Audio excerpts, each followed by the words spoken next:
어느 날 아브라함이 자신의 전 재산을 관리하는 엘리에셀을 부릅니다. 그리고는 부탁이며 명령이며 맹세하도록 합니다.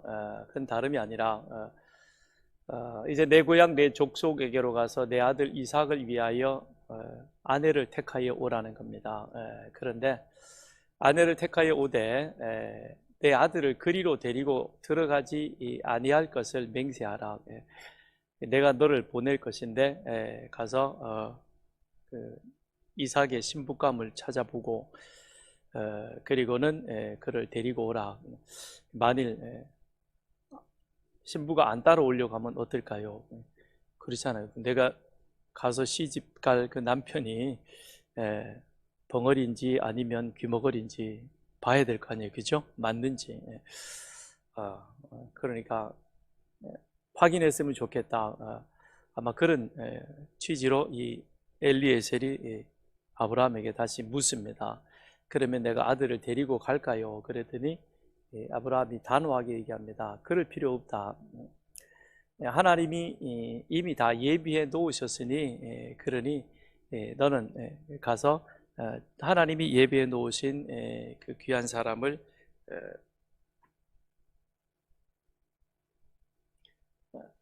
데려오면 되겠다는 것이죠.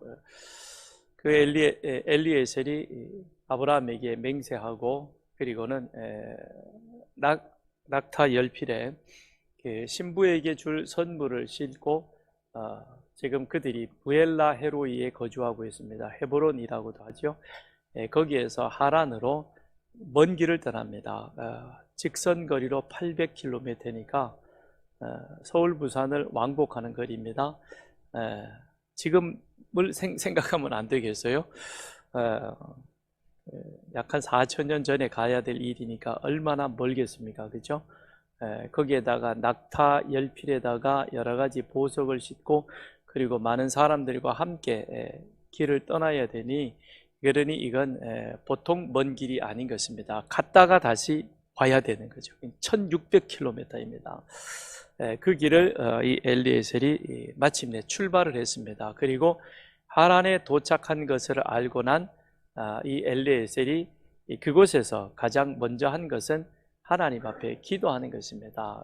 뭐라고 기도했는가? 그가 이르되 우리 주인 아브라함의 하나님 여호와여 원하건대 오늘 나에게 순조롭게 만나게 하사 내 주인 아브라함에게 은혜를 베풀어 주옵소서. 내가 주인의 귀한 사명을 띠고 이곳에 왔는데 그런데 이곳에서의 내 사명, 맡겨준 사명을 잘 감당할 수 있도록 그렇게 하나님 나로 하여금 순적히 만나게 해 주십시오. 통상 우리는 그렇게 기도하죠. 그런데 아브라함의 기도는 죄송합니다. 엘리에셀의 기도는 우리와는 기도가 약간 좀 결이 다릅니다. 뭐라고 그는 기도하는가 하면 내 주인 아브라함에게 은혜를 내려 주옵소서. 내 주인 아브라함에게 내 주인이 지금 강조되고 있습니다. 통상 우리의 기도는 우리가 하나님 앞에 간구하면서도 항상 내가 주인입니다. 그래서 하나님 내가 이걸 하려는데 이루어 주시고 나를 이렇게 도와서 이게 잘 되게 해 주시고 내가 항상 주인이죠. 그죠? 그죠? 내가 주인공입니다.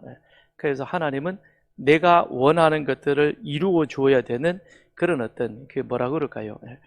뭐 이렇게 요술방망이 정도로 우리는 그렇게 생각을 합니다. 그런데 지금 엘리에셀의 기도는 그런 게 아니라 물론 자기를 돕는 것, 그것이 결국은 누구를 위한 길이냐? 내 주인 아브라함에게 은혜를 베푸는 길인데 그런데 내 주인 아브라함에게 은혜를 베푸는 이것이 결국 무엇이냐면 하나님의 일을 이루는 것이다. 엘리에셀은 이렇게 기도하고 있습니다. 지금 자기가 주인으로부터 사명을 받아서 이 주인의 고향 하란까지 오게 된 것은 그 아들 이삭의 신부감을 구하는 일인데 이것이 가장 작게 개인적으로는 이삭에 관련되어진 개인사이지만 그러나 조금 더 우리가 넓게 생각을 해보면 이것은 아브라함 집안의 큰일, 대소사라는 겁니다. 그런데 이것은 더 나아가서 보면 이스라엘 민족을 만들어가는 일이요. 결국에는 이것이 무엇이냐? 하나님께서 내 주인 아브라함을 통해서 모든 나라 모든 민족에게 복을 주시려고 하는 하나님의 뜻, 이 뜻이 실현되어져 가는 것입니다 라고 그렇게 엘리에셀은 기도하고 있는 것이죠. 그러니까 그렇게 기도했다는 것은 엘리에셀이 그 사실을 알았다는 것이 되는 것이죠. 그렇게 해서 엘리에셀은 하나님 앞에 기도하고 있는 것입니다. 그런데 우리가 엘리에셀의 기도가 내 주인에게 은혜를 베푸소서라고 참 믿음이 좋은 사람이다라고 그렇게 생각이 되어집니다. 물론 틀린 것은 아닙니다. 그런데 그 이전에 있었던 이 아브라함과 엘리에셀 사이의 그 일을 우리가 좀 생각을 한다면 엘리에셀의 이 기도가 이렇게 할 수 있는 기도는 참 아니겠다라는 참 귀한 기도이다 라고 생각되어집니다. 왜 그러냐면 아브라함이 가나안 땅에 도착할 때 하나님께서 약속을 주셔서 땅과 자손을 주셨는데 땅은 해결이 된 것 같은데 자손이 없습니다. 그러니 아브라함이 어느 날 그 종 엘리에셀을 불러가지고 이렇게 얘기를 합니다. 뭐라고 얘기를 하냐면 네가 나의 상속자가 될 것이다. 그래서 상속자가 된다는 것은 그것은 아브라함이 죽게 되어지면 장례를 치러줘야 되는 것이고 이후에 그 모든 아브라함의 재산이 이제 이 종 엘리에셀의 것이 되는 것입니다.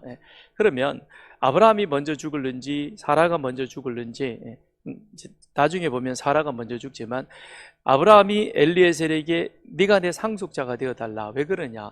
나는 하나님이 나에게 자손을 약속해서 여기까지 왔지만 그런데 지금 나에게는 아직 자식이 없다. 그리고 내 몸이 점점 늙어가니 자식 낳을 수 있는 그와 같은 기대감을 내가 접는 것이 좋겠다. 그렇다면 이제 내가 죽으면 나의 장래 문제뿐만 아니라 이 모든 재산을 누가 관리해야 되겠느냐? 네가 관리해야 되지 않겠느냐? 그래서 엘리에셀을 상속자로 그렇게 맡아달라고 아브라함이 지명을 합니다. 그러던 어느 날 하나님께서 아브라함을 찾아오십니다. 그리고는 아브라함에게 자식에 대한 약속을 하시죠. 그런데 그 이전에 아브라함이 하나님께 뭐라고 얘기를 하냐면 주 여호와여 무엇을 내게 주시려 하나이까? 나는 자식이 없사오니 나의 상속자는 이 다메섹 사람 엘리에셀이니이다. 하나님이 나에게 자식을 약속했지만 그런데 지금 내 나이가 80이 넘어가고 있는 이 상황에도 아직 자식이 없습니다. 하나님 어떻게 하면 좋겠습니까? 나 자식 낳을 수 없잖아요. 그러니 이후에 내 모든 삶을 그걸 누가 맡아주면 좋겠느냐? 같이 다메섹에서 함께 왔던 이 종 엘리에셀이라고 하는 이 사람, 이가 이 모든 일들을 맡아주면 좋겠습니다. 그렇게 해서 하나님 앞에 이 얘기를 하는 겁니다.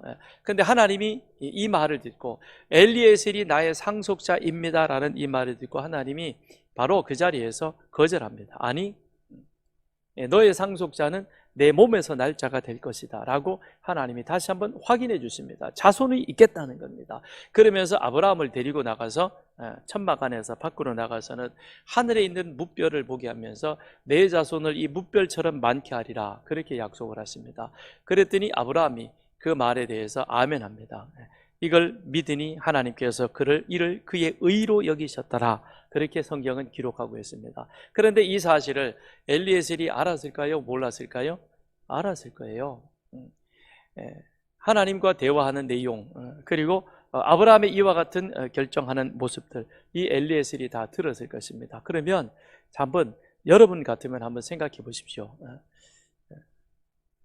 이전에 아브라함이 여러분에게 아브라함이 재산이 꽤 많습니다. 상당합니다. 그 모든 재산을 관리하고 있었는데 이건 이제 네 것이 될 것이다. 상속자라는 것이 그런 의미가 되는 거죠. 그랬어요. 그래서 엘리에셀도 오라고 이제 그렇게 생각을 했겠죠. 그죠?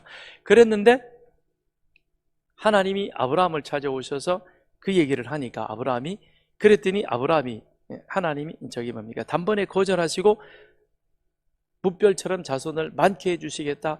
그랬을 때 아브라함이 또 두 번 다시 그 말을 거론하지 아니하고 그렇게 하지요 그러면서 그걸 받아들였을 때 그걸 옆에서 곁에서 듣고 있는 여러분이면 어떤 마음을 느끼겠어요? 우리 주인 아브라함 믿음 좋다 그러겠어요? 이 뭐야 이거, 나하고 약속할 때는 언제고 또 지금 와가지고 하나님 앞이라고 쌩까냐? 이렇게 되는 거 아니겠어요? 그죠? 배신감 느끼겠죠? 여러분 배신감 안 느껴지세요? 아마 엘리에셀은 엄청 충격받았을 거예요.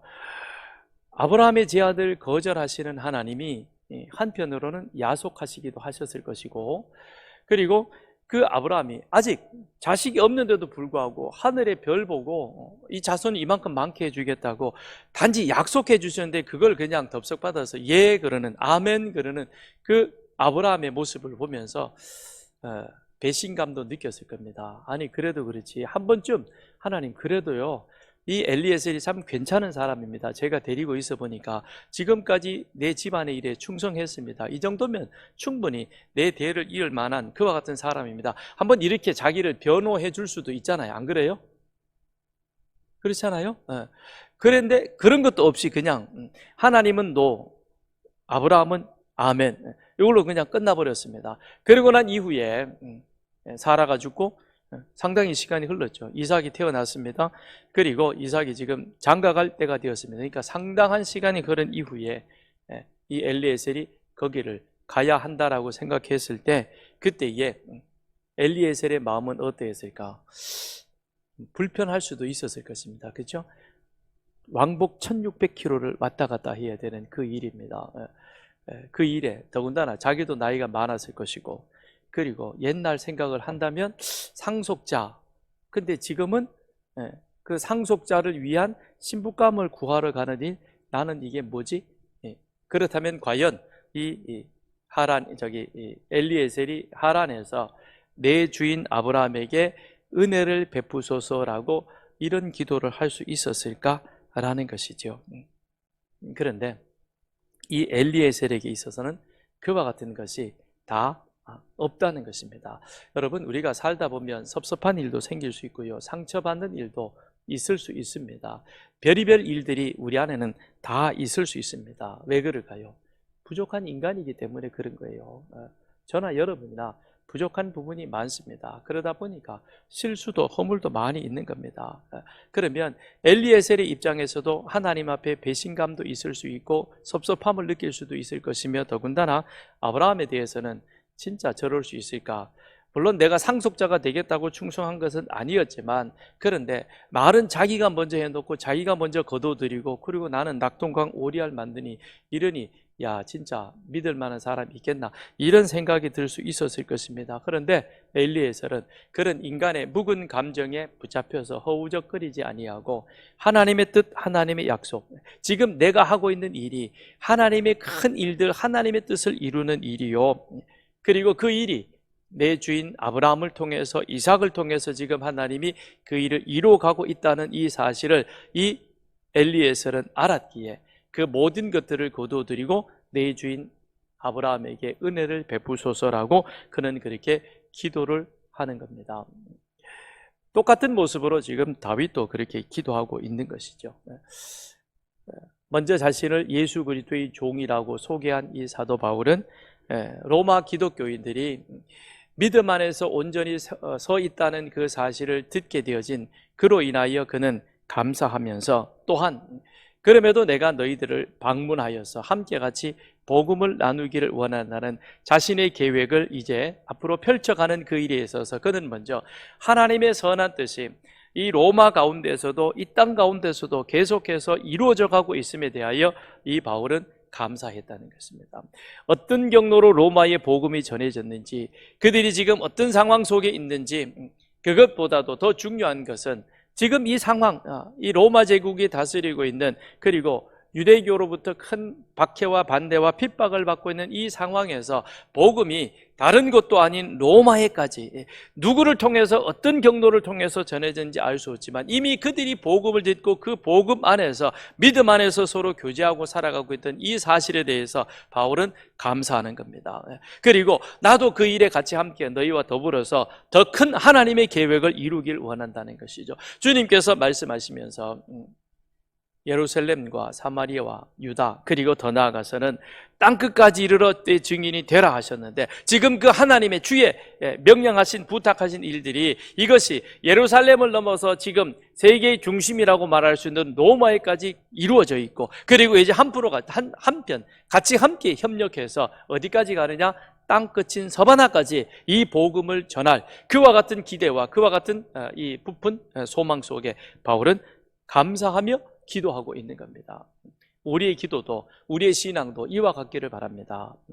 그저 사소하고 작은 그런 것들에 얽매여서 거기에 넘어지는 그런 자가 아니라 하나님이 우리를 부르시고 하나님이 이 땅 가운데 교회를 세우시고 더군다나 서산의 교회를 세우시고 감사하게도 우리로 하여금 10년 이상을 캄보디아에 꾸준히 그렇게 선교할 수 있도록 선교팀을 보낼 수 있는 것 하나님의 꿈이 지금 우리 서산교회를 통해서 계속해서 확장되어져 가고 있는 것이죠. 그렇다면 서산의 10분의 1을 제자 삼고 우리 자녀들에게 말씀을 가리키고 그들과 더불어 함께 하나님 나라가 우리 가정에서부터 전 세계로 확장되어 가는 그 일에 우리는 감사하며 그 일을 위해서 더 열심히 기도할 수 있는 여러분과 저가 되기를 바랍니다. 그렇게 나아가는 우리 교회가 우리 서산 모든 가족이 되기를 바랍니다. 8절에 보면 먼저 내가 예수 그리스도로 말미암아 너희 모든 사람에 관하여 내 하나님께 감사함은 너희 믿음이 온 세상에 전파됨이로다. 바울은 먼저 감사합니다. 먼저.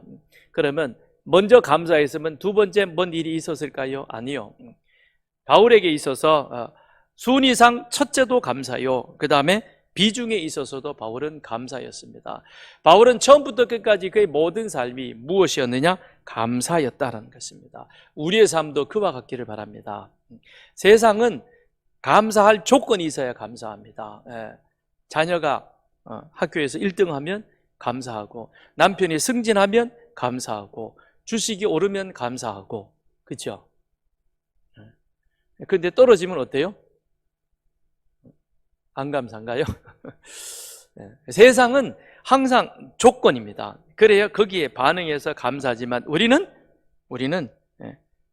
어떤 의미에서 보면 모든 것이 하나님 앞에 감사할 것밖에 없는 것입니다.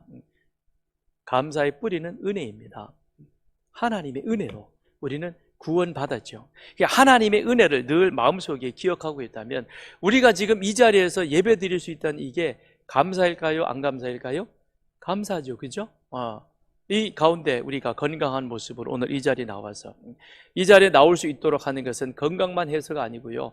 예수가 그리스도 되심을 믿음으로 고백할 수 있으니까 그런 마음을 누가 주십니까? 하나님이 주시고 오늘 이 자리에 앉아서 같이 좋은 찬양 들으면서 귀한 말씀을 들을 때 이게 감사인 것이고 지금까지 지나온 우리의 삶을 바라보면 이게 감사인 것입니다. 우리나라가 세계에서 제일 잘 삽니다. 미국보다도 더 잘 사는 나라가 우리나라예요. 여러분은 자꾸 헬조선 그리고 엉뚱한 말을 하는데 우리나라 여권 가지고요. 우리는 미국 여권보다도 더 많은 나라를 비자 없이 다닐 수 있습니다. 그 정도면 잘 사는 나라이지. 그 정도면 우리 국력이 대단하죠. 그죠? 이 잿더미 속에 아무것도 없는 가운데에서 지금 이와 같은 풍요로움을 누릴 수 있는 건 하나님의 은혜입니다. 그러니 우리는 늘 하나님 앞에 감사할 것. 이 나라가 이렇게 잘 살게 된 이 나라에 살게 되어진 그리고 그 가운데서 예수 믿게 된 이것으로 인하여 우리 속에 끊임없이 감사가 넘치기를 축원드립니다. 감사를 잘 안 하네요. 옆 사람하고 한번 감사 인사 한번 하십시다.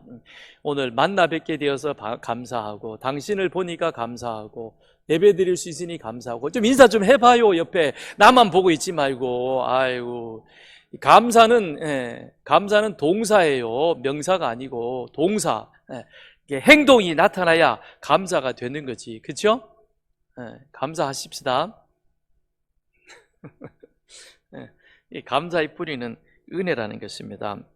우리가 십자가 구원으로 하나님의 진노의 대상으로 죽어 마땅한 우리들이 하나님의 자녀라, 하나님을 아버지라 부를 수 있게 되었으니 이 하나하나 모든 우리 삶의 것들이 다 하나님 앞에 감사인 것입니다. 그러면서 바울은 계속해서 로마 교회 성도들의 믿음이 온 세상에 전파되어지고 또 그들 한 사람 한 사람 그렇게 믿음 가운데 세워진 그들을 두고 바울은 기억하고 쉬지 않고 기도했다라고 말하고 있습니다.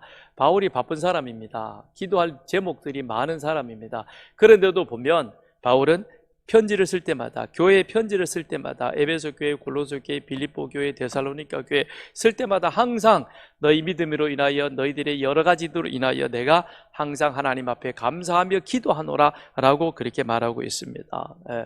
바울은 기도했습니다. 교회를 두고도 기도했습니다. 여러분, 관심이 있으면 기도합니다. 관심이 없으면 기도 안 합니다. 그렇죠? 지금 여러분의 관심사가 무엇입니까? 그 관심사를 가지고 우리는 하나님 앞에 나가서 기도하는 것이죠. 우리가 기도뿐만 아니라 다른 일도 그렇잖아요. 세상 일에 대해서 내가 정치에 관심이 있으면 그거를 봅니다. 그 다음에 경제에 관심 있는 사람은 경제에 관련된 신문만, 자료만 보게 되는 겁니다. 그러니까 그쪽을 찾아간다는 것은 그쪽에 관심이 있는 것이죠. 그러면 바울의 관심은 어디에 있었을까? 교회였고 그리고 복음이었다라고 하는 것입니다. 그러니 사도 바울이 지금 8절에서부터 9절에 내가 그의 아들의 복음 안에서 내 심령으로 섬기는 하나님이 나의 증인이 되시거니와 항상 내 기도에 쉬지 않고 너희를 말하며 어떻게 하든지 이제 하나님의 뜻 안에서 너희에게로 나아갈 좋은 길 얻기를 구하노라 그랬습니다. 내가 너희들에게 복음이 전해지고 말씀 안에서 굳건히 세워져 있는 너희들 위해서 기도하면서 그러면서 한편 나는 너희들에게 가기를 여러 방법으로 구했다는 것입니다. 그러면서 그 일 위해서 나는 뭘 했느냐? 구하기보다 먼저 앞서 뭐 했죠? 기도하는 일에 쉬지 않았다라고 그렇게 바울은 말하고 있습니다. 바울의 관심은 교회였습니다. 바울의 관심은 복음이었습니다. 바울의 관심은 어떻게 하든 모든 사람들이 다 예수 그리스도의 복음을 듣고 그리고 구원받아 하나님의 자녀 되어지는 하나님의 축복의 은혜 가운데 머무는 것, 이것이 바울의 관심이었고 바울의 기도였다라고 하는 것입니다. 그런데 10절에 보니까 어떻게 하든지 이제 하나님의 뜻 안에서 너희에게로 나아갈 좋은 길 얻기를 구하였지만, 그런데 13절에 보니까 뭐라 그러죠? 형제들아 내가 여러 번 너희에게 가고자 한 것을 너희가 모르기를 원하지 아니하노니 이는 너희 중에서도 다른 이방인 중에서와 같이 열매를 맺게 함이로되 지금까지 길이 막혔다 그럽니다. 바울이 너희에게 나아갈 좋은 길 얻기를 구하였는데 그런데 지금까지 그 길이 막혔다는 거죠. 바울이 로마서를 쓸 때가 고린도에 있을 때입니다. 고린도의 문제가 잘 정리되고 다시 방문하겠다 그래서 다시 갔습니다. 그리고 그곳에서 이제 소아시아의 전도 여행을 다 정리하고 예루살렘에 갔다가 다시 어디로 갑니까? 로마로 가는 거죠. 그런데 이 계획은 이미 바울이 2차, 3차 전도 여행을 하는 중에 그 마음속에 그런 계획들을 품게 되었고 그 일을 위해서 그는 지금까지 여러 가지 방법을 구해왔던 것입니다. 그런데 지금 그가 로마서를 쓰고 있는 이 상황에서도 자신은 로마로 가고 싶어 하는데, 그런데 지금의 상황은 바로 로마로 갈 수 있는 것이 아니라 어디로 먼저 가야 됩니까? 예루살렘으로 먼저 가야 되는 거예요. 여기가 지금 고린도인데 지난주에 쥐도 보셨던 것처럼 저 상당히 먼 쪽으로 예루살렘으로 가야 합니다. 예루살렘으로 가야 하는 것은 그들에게 전해질 연보가 있기 때문인 것이죠. 그래서 거기를 갔다가 다시 로마로 가는데, 그런데 예루살렘에 갔다가 예루살렘 공회에 부탁을 받고 유대인의 결례를 돕기 위해서 성전에 들어갔다가 그만 유대인들에게 붙잡혀 가지고는 죽을 뻔하죠. 그랬는데 로마 천부장이 그를 도와서 다행히 목숨을 건집니다. 그리고 나서는 가이사랴에서 2년 가까운 시간 동안 구류당하게 됩니다. 그리고는 총독들의 재판을 받게 되는 것이죠. 그러니 바울의 입장에서 보면 내가 너희들에게 나아갈 좋은 방법을 구했지만 그런데 여러 가지 방법으로 내가 지금 노력하였음에도 길이 막혔다는 것입니다. 그런데 길이 막히지만 바울은 포기하지 아니하고 어떻게 합니까? 기도에 쉬지 않고 있다라고 말하고 있는 겁니다. 여기서 우리가 한 가지 깨달아야 될 게 있어요. 바울이 로마로 가길 원하는 것은 11절, 12절에 보면 복음을 전하고 복음을, 말씀을 나누기 위한 것인데 하나님의 귀한 일인데 왜 하나님께서 곧바로 길을 열어주지 않았을까? 바울 입장에서 보면 내가 로마 시내 구경, 관광 가고자 하는 것도 아니요, 거기 가서 인생을 좀 즐기자고 가려고 하는 것도 아니요, 복음 전하기 위해서 가는 길이라면 하나님이 열어주셔야 될 터인데, 그런데 그 길이 지금 계속해서 수년 동안 막히고 있습니다. 그러면 바울 정도면 충분히 여러 가지 방법을 가지고 인간적인 어떤 수단과 인간적인 방법을 통해서 갈 수도 있었을 것입니다. 그런데 바울은 그렇게 하지 않는 겁니다. 2년이든 3년이든 하나님의 길, 하나님의 방법, 하나님의 인도하심을 따라 그는 기도하면서 그 일을 기다리고 준비했다는 거죠. 우리는 어때요? 기도는 서푼을 취하고 바로 가서 뭘 하려고 그러죠. 그죠? 그러다 보니까 문제가 생기는 거예요. 바꿔야 돼요, 이게. 기도를 깊이, 많이, 오래 하시고, 그러면서 기도하면서 더 하나님이 주시는 음성이 무엇일까? 하나님의 뜻은 무엇일까? 하나님의 계획은 어디에 있을까? 알아가는 겁니다. 기도는 내 소원을 아뢰는 것이 아니라고 여러 번 말하잖아요. 하나님의 뜻이 무엇일까? 하나님의 방법이 무엇일까? 하나님이 원하시는 길은 무엇일까? 그게 기도하는 가운데 알아가는 겁니다. 그렇기 때문에 모든 일에 있어서는 기도가 우선되어져야 되는 거예요. 기도가 더 깊어져야 되는 거예요. 기도가 충분히 되어져야 그 다음에 하나님이 길을 열어주시는 거예요. 엘리에셀도 보세요. 하란에 가서 그가 먼저 했습니까? 아니요. 아마 모르긴 몰라도 800km의 긴 길을 가면서 엘리에셀이 뭐 했겠어요? 기도했겠죠. 그죠? 하나님 인도해 주옵소서, 순적한 길을 만나게 해 주옵소서. 그리고 하란에 도착했어도 우물가에서 엘리에셀이 제일 먼저 한 것은 기도였습니다. 하나님 나로 순적히 만나게 하셔서 내 주인 아브라함에게 은혜를 베푸시옵소서. 근데 놀랍잖아요. 그 기도가 끝나기 무섭게 뭐가 일어나죠? 리브가가 물동이 들고 콧노래 부르면서 물길로 오는 거예요. 그죠? 너무 신기하잖아요. 그게 엘리에셀이 800km를 가는 그 기간 동안 하루에 한 20, 30km 갔다 그래도 최소한 한 달 가까운 기간을 가야 됩니다. 그 한 달 기간 동안 엘리에셀은 가면서 기도했을 것입니다. 하나님의 길을 구했을 것입니다. 우리도 이와 같기를 바랍니다. 이 바울도 역시 그런 거예요. 이미 그 이전부터 로마로 가기를 그는 구했습니다. 그런데 그 길이 계속해서 막힙니다. 그런데 포기하지 않습니다. 계속해서 그는 기도에 쉬지 않고 무엇을? 하나님의 길, 하나님의 방법, 하나님의 뜻, 하나님의 인도하심을 구하였다는 것입니다. 그렇게 해서 내가 너희들이 가기를 원하였노라. 그런데 하나님은 생각지도 않게 바울을 로마 군대의 호송을 받아서 비록 죄수의 몸이지만 가장 안전하게 로마로 갈 수 있도록 만들어 가는 겁니다. 우리의 기도가 깊어지면 마침내 하나님이 일하시기 시작합니다. 우리가 하나님 앞에 더 큰 모습으로 기도하게 될 때에 하나님의 역사는 더 놀라운 방법으로 우리 가운데 이루어지는 것이죠. 바울이 로마에 가기를 원했던 것은 무엇이냐? 11절에 가서 보시죠. 내가 너희 보기를 간절히 원하는 것은 어떤 신령한 은사를 너에게 나누어줘 너희를 견고하게 하려 함이니, 어떤 신령한 은사가 무언가? 바울이 가지고 있는 어떤 또 다른 능력이 있었다는 말이냐? 그게 아닙니다. 여기서 말하는 신령한 은사라고 하는 것은 그것은 15절에 있는 그러므로 나는 할 수 있는 대로 로마에 있는 너에게도 복음 전하기를 원하노라. 신령한 은사는 복음인 것입니다. 복음. 바울이 다메섹 도상에서 십자가에 죽으시고 부활하신 예수 그리스도를 만나 그 안에 복음의 말씀을 갖게 되어졌던 것처럼 그 역시 또한 그 복음을 믿음으로 말미암아 하나님의 성령님이 그 안에 역사하시면서 온전한 성령님의 사람, 복음의 사람이 되어져서 그 일을 감당하게 되어진 것처럼 이제 또한 내 안에 있는 이와 같은 이 복음을 나는 함께 같이 너희들에게 나누기를 원한다는 거죠. 그런데 이미 로마 교인들은 복음을 들었습니다. 그래서 그 안에 교회가 세워졌던 것입니다. 그리고 그들의 믿음의 소문들이 지금 바울에게까지 들려왔습니다. 그런데 왜 또다시 바울은 또 그들에게 가서 또 복음을 전하겠다는 말이냐? 바울의 복음이 따로 있다는 것입니까? 아닌 것입니다.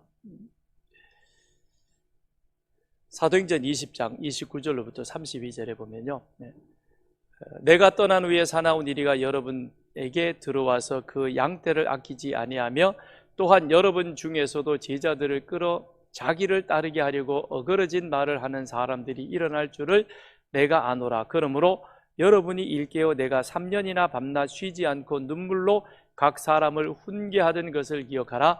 지금 내가 여러분을 주와 및 그 은혜의 말씀에 부탁하노니 그 말씀이 여러분을 등이 든든히 세우사 거룩하게 하심을 입은 모든 자 가운데 기업이 있게 하시리라.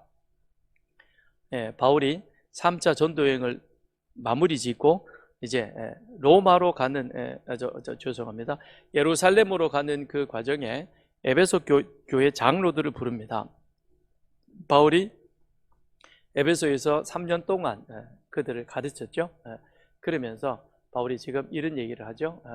자, 내가 이제 에베소를 떠나는데, 그런데 악한 사탄 마귀는 내가 에베소에 있을 때도 그들이 우리를 미혹하고 넘어뜨리려 했지만 내가 떠난 이후에는 더 강하게 역사할 것이다. 그런데 그 마귀의 유혹을, 미혹을 이길 수 있는 길은 무엇이냐? 다른 길이 없다. 다른 방법이 없다. 뭐라고 얘기를 합니까? 내가 3년이나 밤낮 쉬지 않고 눈물로 각 사람을 훈계하던 무엇이죠? 하나님의 은혜의 말씀. 하나님의 은혜의 말씀을 내가 3년 동안 가르쳤다는 겁니다. 그런데 내가 너희들에게 가르쳤던 그 말씀을 너희들이 들었으니, 너희들이 배웠으니 그걸 또한 너희들이 끊임없이 계속해서 누구와 함께 나누라? 에베소 교인들과 나누고 이 말씀을 다른 사람들에게도 전하라는 겁니다. 사탄을, 악한 마귀의 유혹을 이길 수 있는 길은 무엇이냐? 다른 데 있지 않다는 겁니다. 말씀이라는 거예요. 말씀의 능력이 우리를 사탄의 위험에서부터 건져낼 뿐만 아니라 또한 우리를 온전히 세우는 것입니다. 그래서 우리는 늘 하나님의 말씀을 가까이 하고 늘 말씀을 배워야 되고 늘 말씀에게서 우리가 떠나서는 아니 되는 거예요. 우리 주변에는 항상 이 악한 사탄 마귀가 먹잇감을 구하는 이리 때처럼 우리 주변을 어슬렁 거리는 거예요. 여러분, 동물의 왕국을 보십시오. 포식자가 먹잇감을 구할 때, 찾을 때, 첫째는 병든 것, 두 번째는 공동체 속에서 혼자 따로 떨어져 나와 있는 것, 잘난 체 하는 것, 먹잇감이 되잖아요. 병든 거는 금방 공격합니다. 그 다음에 새끼라는 것은 아직 자기 방어할 능력이 없잖아요. 이런 것들을 주 타격으로 삼아가지고 가서 잡아오는 겁니다. 그럼 사탄도 똑같은 거예요. 말씀에 병든 사람, 사탄에게 넘어가는 겁니다. 그 다음에 이 공동체 안에, 가정교회 안에 속하지 아니하고 혼자서 마치 물에 기름 돌듯 뱅뱅 돌면 넘어갑니다. 그래서 전체 예배가 중요한 것이고 같은 모임이 귀한 것이고 또 가정교회 모임이 이제 9월부터 시작이 될 텐데 거기에 모여서 같이 함께 은혜를 나누는 이것이 굉장히 필요한 것입니다. 그래서 교회에서 하라는 거예요. 그 다음에 세 번째, 새끼. 그죠? 말씀에 뿌리가 없으면 넘어가는 거예요. 그래서 말씀을 가까이 하고 열심히 배워야 돼요. 제가 자랑할게요. 저는 목사인데요. 성경도 많이 읽었고 제가 성경에 대해서도 많은 가르침을 가지고 있습니다. 자칭 통박사라 해도 저도 별로 뒤떨어지지 않아요. 그런데도 매일 제가 성경을 연구합니다. 왜 그럴까요? 여러분에게 가르치기 위해서요? 아니요. 가르치기 전에 내가 먼저 서야 되기 때문에 그런 거예요. 내가 넘어지면 여러분은 그냥 넘어지는 거예요. 내가 말씀 위에 바르게 서고 내가 은혜가 충만해야, 그래야 은혜의 젖줄기가 여러분들에게도 흘러가는 겁니다. 그래서 끊임없이 연구하고 끊임없이 기도하고 끊임없이 말씀 가운데 서 있기를 제가 몸부림치는 겁니다. 그러면 여러분은 어떻게 해야 되겠어요? 여러분도 그렇게 해야 되는 거예요. 일주일 내내 성경 한 번도 안 읽고, 아니 일주일 내내 밥도 안 먹고 어떻게 삽니까? 밥 먹고 돌아서 가지고 커피 마시면서 왜 성경은 읽어야 된다라는 그런 의무감을 우리는 갖지 못하는 걸까요? 성경을 읽지 않고 먹지 않으면 우리 영혼이 가려서 영혼이 죽는 거예요. 영혼은 가라고, 육신은 온갖 좋은 걸로 피둥피둥 살쪄 있으니 온갖 중악한 죄들이 이 세상 가운데 날뛰지 않습니까? 그들에게 우리가 뭘 줘야 되겠습니까? 말씀을 줘야 되는 거예요. 그래서 그 영혼이 부드러워지고, 그 다음에 영혼이 풍부해지고, 영혼이 온유해져야만 이 세상이 살기 좋은 세상이 되는 거예요. 그러니 말씀 읽는 일에 게을르지 마시고, 또 말씀 배우는 일에 열심을 내시길 바랍니다. 제가 우리 교회에서 성경 공부 수료하는 자들에게 수료증을 안 주는 이유가 무엇이냐? 계급장이 될까 봐. 나 몇 기야? 너 몇 기니? 이게 뭔 중요한 거예요. 아는 게 중요하고 말씀과 함께하는 게 중요한 것이지, 그거 아무 소용없는 거예요. 그래서 그런 거 전혀 안 하는 겁니다. 그 이유는 무엇이냐? 끊임없이 계속해서 말씀에 우리는 기가를 느껴야 되는 거예요. 그래서 끊임없이 말씀을 읽고 듣고 배우고 또 연구하고 또 말씀과 함께 가고, 그게 우리를 건강하게 세워가는 겁니다.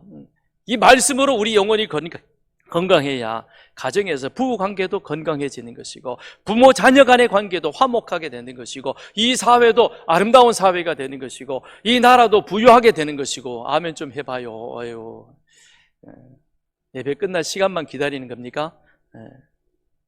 말씀이 중요한. 그래서 바울이 그러는 거예요. 그렇죠. 이미 로마 교회는 그 이전에 복음을 들었고, 바울이 감사하다 그러잖아요. 교회 안에 이게 지금 온갖 핍박과 박해 속에서도 말씀 안에서 뿌리를 든든히 내리고 서가는 그 모습을 보면서 바울이 감사하지만, 그럼에도 뭐냐? 내가 가서 너희들과 함께 같이 신령한 은사, 다른 것 아니라 복음, 말씀을 나누고, 그래서 어떻게 하느냐? 12절에 이는 곧 내가 너희 가운데서 너희와 나의 믿음으로 말미암아 피차 안위함을 얻으려 함이라. 말씀으로 서로 교제를 나누는, 그래서 말씀 안에서 서로 위로하고 격려하고 함께 가는, 이걸 내가 이루기 위해서 내가 너희들에게 가노라. 바울은 그렇게 말씀하고 있는 것입니다. 왜 그렇게 바울이 말씀을 강조하고 말씀을 함께 나누길 원하는가? 16절, 17절 같이 읽습니다. 시작. 내가 복음을 부끄러워하지 아니하노니 이 복음은 모든 믿는 자에게 구원을 주시는 하나님의 능력이 됨이라. 먼저는 유대인에게요 그리고 헬라인에게로다. 복음에는 하나님의 의의가 나타나서 믿음으로 믿음에 이르게 하나니 기록된 바 오직 의인은 믿음으로 말미암아 살리라 함과 같으니라. 복음은 믿는 자에게 구원을 주시는 하나님의 능력인 것입니다. 사망에 매여 있는 영혼을 생명으로 이끌려면 능력이 있어야 되는 겁니다. 그런데 이와 같은 능력은 인간 세상에는 없는 겁니다. 오직 하나님의 아들이시며, 그리고 사람으로 이 땅에 오셔서 하나님의 말씀에 따라 순종하여 십자가에 죽으시고 3일 만에 다시 살아 부활하신 예수 그리스도, 그 십자가, 그걸 믿는 자만이 바로 이와 같은 구원의 은혜, 구원의 능력을 경험할 수 있게 되는 것입니다. 그걸 누리게 되는 것입니다. 그래서 바울은 뭐라고 얘기를 합니까? 유대인들에게는 십자가가 걸림돌이 되고, 이방인들에게 있어서는, 특별히 헬라인들에게 있어서는 이 십자가를 아주 수치스럽게 생각하지만, 그러나 나는 십자가를 부끄러워하지 않는다? 이건 부끄러워하는 게 아니라 나는 오히려 이 십자가를 자랑한다는 겁니다. 왜 그래요? 십자가의 이 생명의 능력이, 우리 인간을 살리는 구원의 능력이 거기에 있기 때문에 그렇다는 것입니다. 바울이 로마에 가서 헬라 사람들에게 십자가를 전하면 그들이 어떻게 반응할지를 바울은 잘 아는 사람입니다. 바울은 당대에 참으로 아주 장래가 촉망되어지는 그런 학식자였습니다. 배움이 많은 깊은 사람이었습니다. 그런 그가 십자가가 이 헬라인들에게 얼마나 수치스럽고 저주스러운 것인가 하는 것을 잘 알고 있습니다. 그럼에도 불구하고 나는 이 십자가를 부끄러워하지 아니하고 도리어 자랑하는 것은, 이 십자가에는 바로 죄인된 우리들의 문제를 해결하고 그리고 우리를 영원한 생명으로 인도하는 능력이 있기 때문에 나는 이것을 자랑한다라고 말합니다. 여러분은 어떻게 생각하십니까? 예수 믿는 것이 부끄럽습니까?